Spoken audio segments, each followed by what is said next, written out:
So here's what I need you to do. Head to where those bandits live and wipe them out, plain and simple. John Carmack still brings the same genius to the video game world that he brought when he started back working on Wolfenstein 3D, which is trying to do something new and revolutionary with every generation of technology that he creates. We invented the genre. We like to think we perfected it. We strive hard to make that experience. It's what we like to play as players. We can make a first-person shooter and we can have gunplay, and we've done that before. But again, we're pushing the boundaries. We want to add something unique that we haven't done before.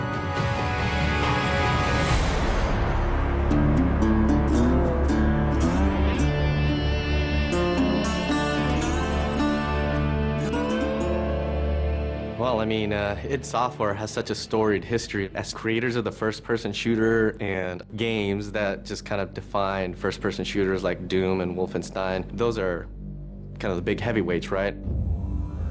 So I was one of the founders of id Software now over 20 years ago, and I've been behind a lot of the advances in 3D graphics and rendering technology that have been some of the centerpieces of our games throughout the years. I've been with the company for 16, 17 years, and at the very beginning, it was a small group of guys. We have the walls lined up with articles that we've been featured in over the years, and Wolfenstein is the game that created the first-person shooter genre. But Doom is the one that sort of popularized the genre.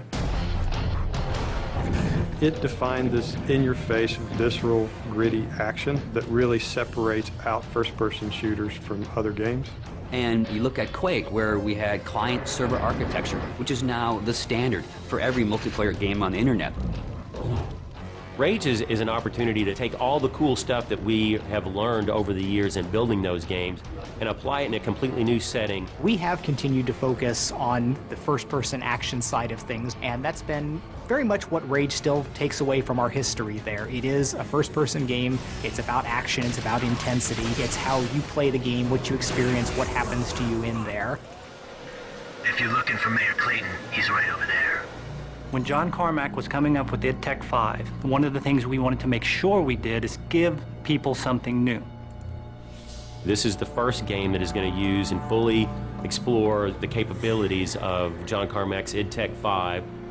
The work that he does, the technology he creates, is just something that you wouldn't see elsewhere.